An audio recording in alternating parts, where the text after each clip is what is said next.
warahmatullahi wabarakatuh. Selamat pagi, selamat siang, selamat malam bagi para penonton yang sedang menonton. Hari ini kami dari kelompok 6 ingin menjelaskan atau membahas proses produksi asam asetat dari PT Industri Indo Acida Tama. Sebelumnya, perkenalkan nama saya Fadil Asyam. Saya Anesya. Saya Nia Ramadhani. Baik, langsung saja kita mulai ke materi pertama yang akan disampaikan oleh teman saya, Pemirsa.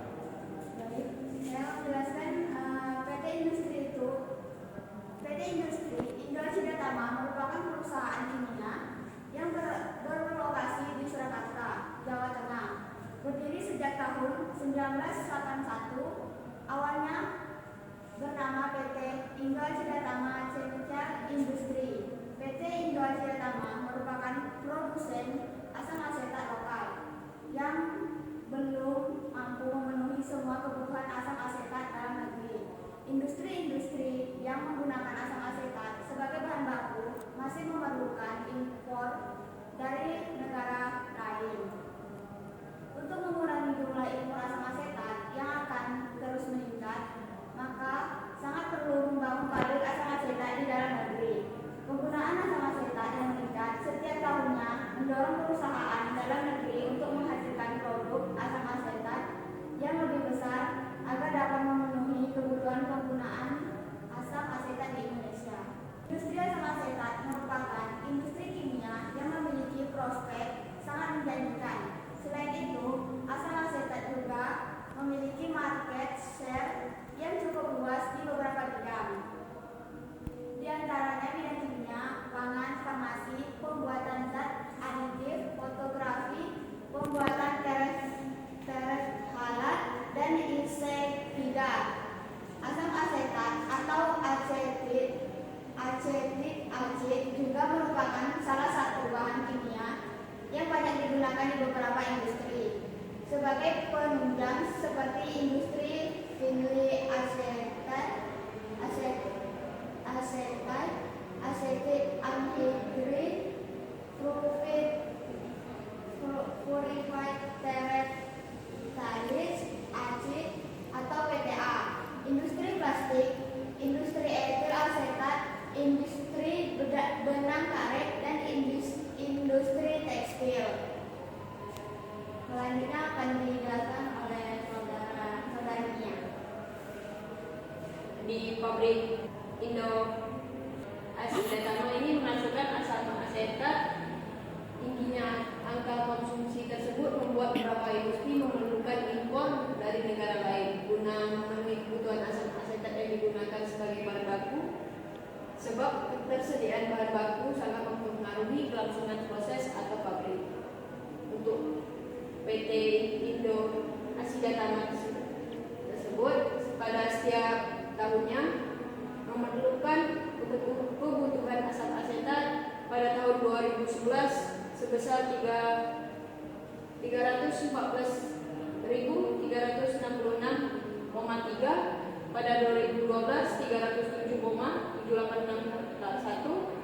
ton per tahun, 2013 39,5 ton per tahun, di 2014 259,853 ton per tahun, 2015 485.2 ton per tahun.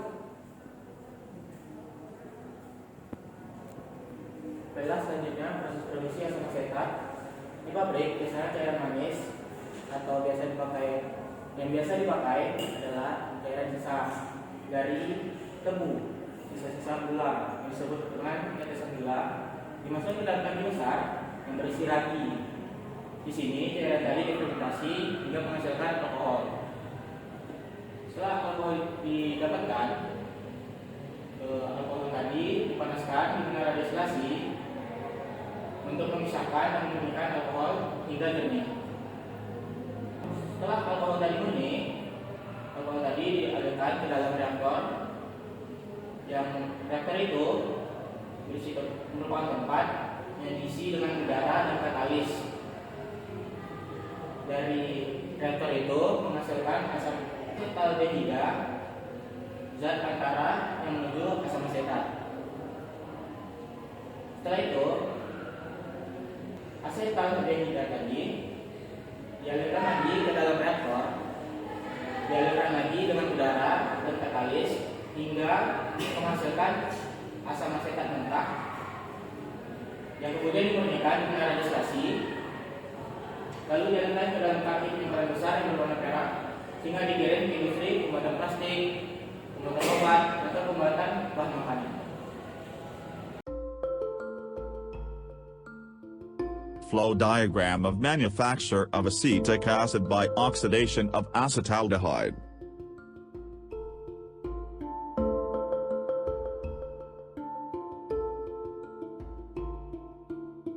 Acetic acid produced from methanol in sophisticated continuous stir tank reactor by carboxylation process. It is also produced by dehydrogenation and oxidation of ethanol, which is famous for production plants. In addition to the above two methods, acetaldehyde can also be used as raw material for producing acetic acid in large scale by oxidation. Conversion of acetaldehyde to acetic acid takes place in the liquid phase at temperature 60-70 degree with the support of a catalyst. The process involves three stages: acetaldehyde oxidation, acetaldehyde absorption present in outlet gas after oxidation, separation of unreacted acetaldehyde present in acetic acid.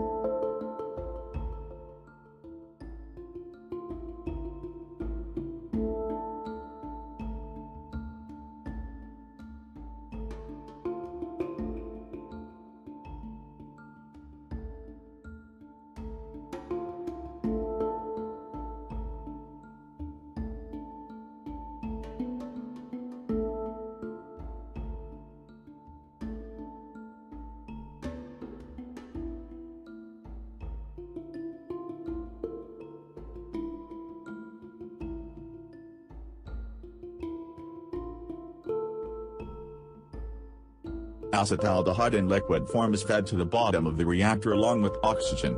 The reaction initiated by the catalyst to form peracetic acid as an intermediate compound. Peracetic acid is so unstable and soon it reacts with other acetaldehyde molecules to form a compound of peroxide. Two molecules of acetic acid are obtained by the rigorous decomposition of peroxide compound of peracetic acid and acetaldehyde. The reactor is designed in a tray tower model so that the separation and conversion of peracetic acid are controlled well. Peracetic acid has a property of explosion at temperature higher than operating temperature.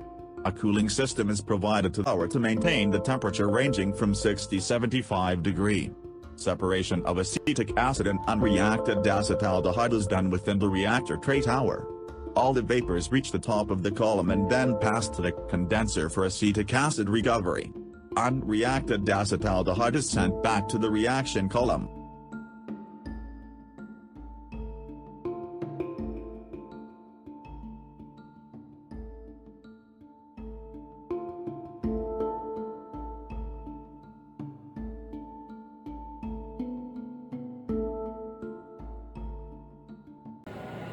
Nah, di sini ada berbagai jenis asam asetat yang dimanfaatkan di berbagai industri. Yang pertama, kalau dalam industri, asam asetat itu bisa juga menjadi polivinil asetat atau yang biasa dimanfaatkan untuk lem kayu. Bisa juga dimanfaatkan menjadi polivinil alkohol atau untuk cat tembok. Bisa juga jadi serat asetat yang dipakai untuk kain, film kamera, dan kacamata. Contohnya ada di laboratorium. Asam asetat ini bisa menjadi bahan baku anhidrida asetat, bahan paling penting untuk membuat aspirin. Bisa juga dibuat menjadi ester asetat yang digunakan proyek larut cat. Kalau di rumah tangga, asam asetat itu bisa berupa dupa dapur, pembersih alam di rumah tangga, bahkan pengawet makanan. Kalau di medis, asam asetat itu bisa digunakan untuk membuat luka ringan. Asam asetat juga bisa yang dalam berupa asam asetat glasial bisa menjadi bahan awal untuk membuat obat analgesik atau obat pereda nyeri. Nah itu dia tadi pembahasan kami dari kelompok 6.